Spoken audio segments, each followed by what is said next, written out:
sure Lifecoach will be playing, well, just to try and counter this Druid.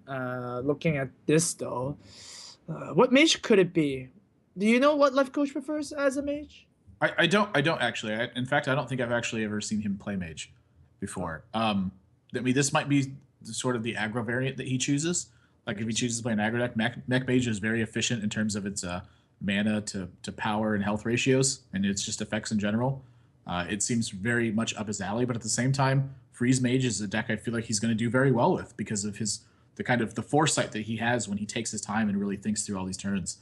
I'm curious to see how Hosty's going to respond to this though, because I imagine naturally your opponent's going to queue up the best deck they have against Druid, and you might just be able to coup that right away. Like almost no matter what they queue up with, they expect that to be the best matchup versus what you have right now. And Druid is just such a strong deck that you want to keep it around, so you can just coup whatever he throws into this, Okay. and then go forward from there. But now, on the other hand, Lifecoach might be thinking, oh, I don't want to play facing against Druid anymore because my handlock was kind of like the thing to beat this Druid deck with, and now with the Warlock out of the way, maybe I just don't want to play against Druid anymore. I don't get 3-0'd by the Druid. That would certainly be bad. So he can just coup himself if he wanted to. Coup himself? No. Coup opponents. Yeah, it's he queues up and then. Do you see if your opponent coups first though? Like, do you want to coup right away or do you wait to see if they coup? Yeah, that's true because I mean, judging by your logic, it would make sense that Hosty is the one that will coup more so than Lifecoach does. So if Hosty decides not to coup, he might have an insane opening hand with a lot of wild growths. So you might want to deny your opponent those cards. Because you don't know if they kept their opening hand or not. You're like, oh my gosh, did this Druid just really keep 4 cards against me? That is the nightmare. That's as scary as like Hunter keeping 4 cards against you. Oh god, that is just the absolute nightmare. But yeah, we'll see. Lifecoach is loading up the game on his iPad. That will take a little bit of a while. So yeah, we'll get into the game as soon as that's ready. It wouldn't be scary anymore though, because Undertaker just got nerfed. Still pretty scary. Still pretty scary. I'm not gonna throw that out the window just yet. For example, it's just a 30 Leper Gnome Hunter deck. Like for example, okay, if you have a Wrath against an Undertaker, at turn 2 you just use it, right? If you don't have a Wrath, then it's just gonna keep on growing, right? The only difference now is that if you top deck a Wrath, you can deal with a Undertaker, but then at the same time, that kind of applies at the same as like before, right? Because if you can deal with an Undertaker late game, then he already dealt enough damage and soaked enough resources that his job is complete already. It's not just running over the game anymore, which is the important part. Right. Like you don't just have all of your minions die to Undertaker and then die when it's at 6 power and you don't get a chance to BGH it.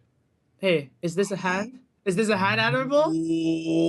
Is this a hand where you don't care what your opponent is playing and you just go? That's a spicy meatball. Spicy. Wow. Like Trump. Hosty's gonna mulligans 1 innervate. Okay. Yeah, I can.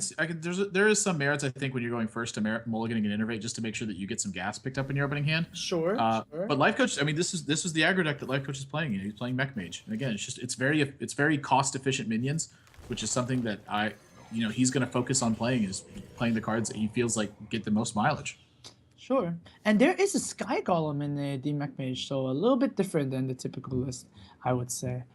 But yeah, here's Shade, an opener at turn 1 of the best Druid openings that's ever really going to be invented. It's just basically a turn 1 Undertaker that grows itself, right? You can't go twice during a turn, but it grows itself.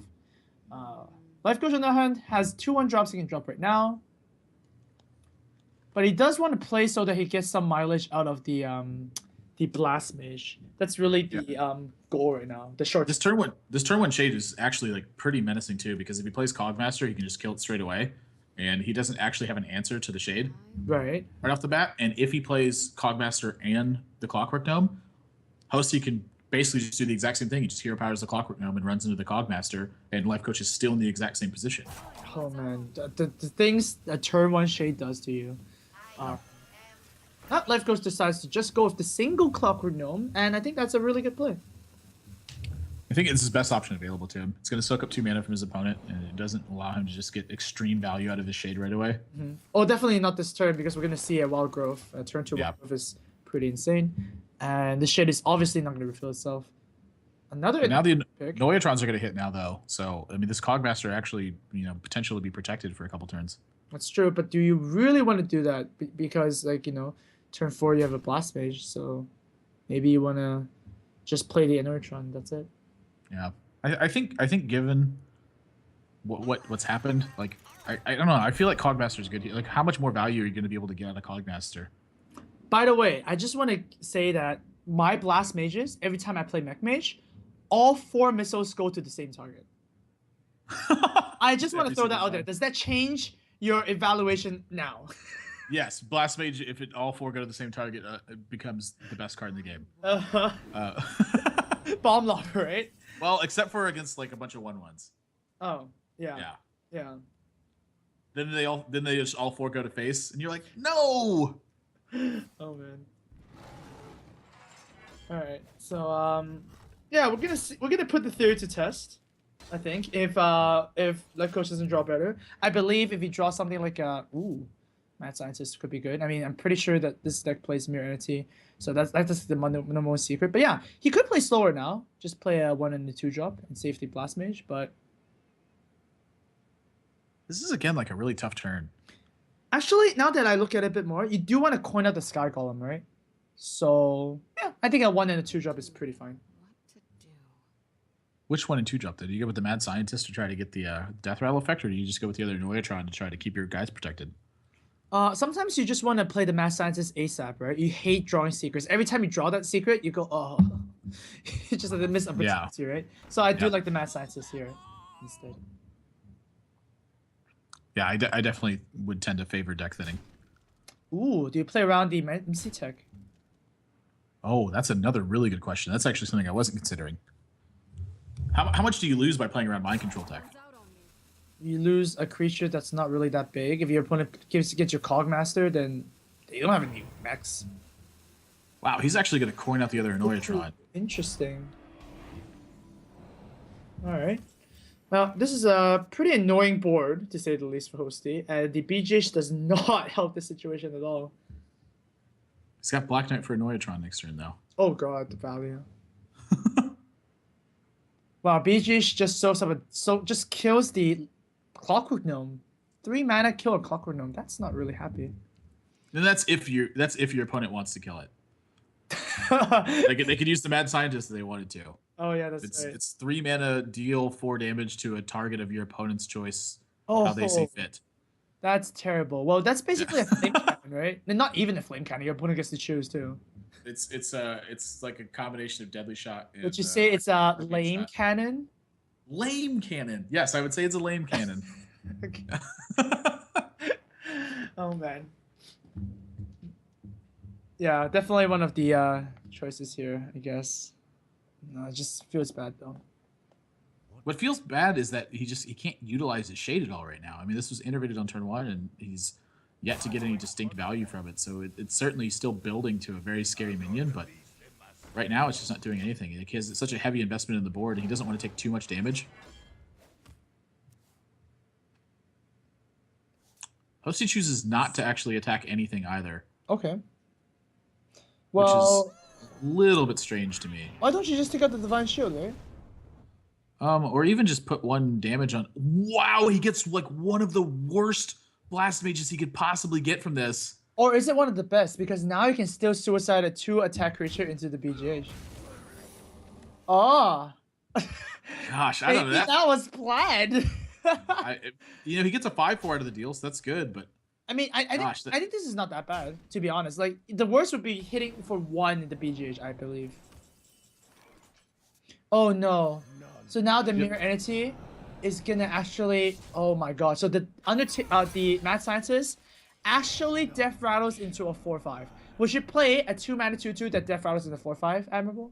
Yes, every time. Yes, I would definitely play that card. Sounds like a pretty sweet deal to me. Well, I think Lifecoach is definitely super ahead here. But the Ancient of War seems to be Lifecoach's last obstacle, if anything. Rewind. Oh, jeez. Oh no! Oh my gosh. God. Oh no! Wow, that is insane right now. This blast mage for sure is trading. There is yeah. No, he's just going for face. Look at that. He's just applying the pressure. Wow, this is the new life coach. Uh-oh. This is not going to look good. Oh my god. Oh, he doesn't have the mana to do it yet though. Oh, he can't. He can't. He can't do it. He can't do it this turn. Well, but you can just sacrifice the Chugga, yeah, and just play the 6-drop. He's just got such a huge, yeah. He's got such a massive advantage right now, just by the fact that he's going to be able to continue to overdevelop his board. All right. I don't know. I think you just freeze the Instant of War and then there's the card I have. Yeah, that's a pretty brutal one. And it's so gross too. Like Hosty is gonna play Senjin, for example, next turn, right? So the Black Knight can actually hit the Senjin and then get time reversed or time rewinded even. Oh my gosh, that's so brutal. It's so disgusting.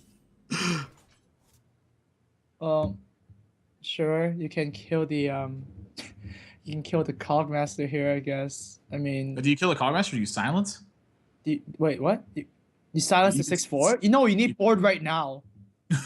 You're dying for board control. We'll make up the rest later. I don't think it matters too much. I mean, just look at what's happening. How do you recover from this? Gosh, and he picks up a fireball too. Yeah, I think this one's just done like dinner. This is gonna be so gross.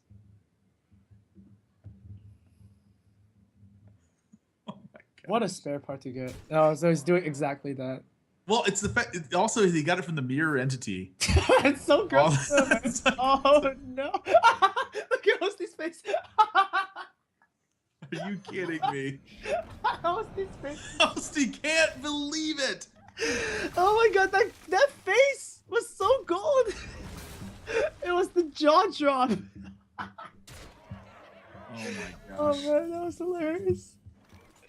Oh man. He just has to savage. Like, there's just no hope at this point. No. He's got a Savage Roar to kill a 6/4, and then he's just dead to Fireball afterwards. So game 2 is going to be going over to Lifecoach on some crazy shenanigans with Mad Scientist and spare time rewinders. parts. Oh my gosh.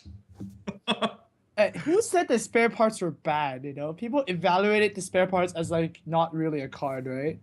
But man, yeah, that was the best. Sometimes, I mean, the effects could definitely be tiebreakers in situations where otherwise you get in sticky situations, and that's sort of the cost associated with playing a deck like this is that you are gonna be available to Black Knight at some point, and even if it's your own Black Knight, just wow. What a crazy turnaround in like such a short duration of time. That's true. Well, I mean, Lifecoach does take game 2 really, really quickly, and yeah, we'll see what Hosty has to do with an aggro deck that's Mech Mage.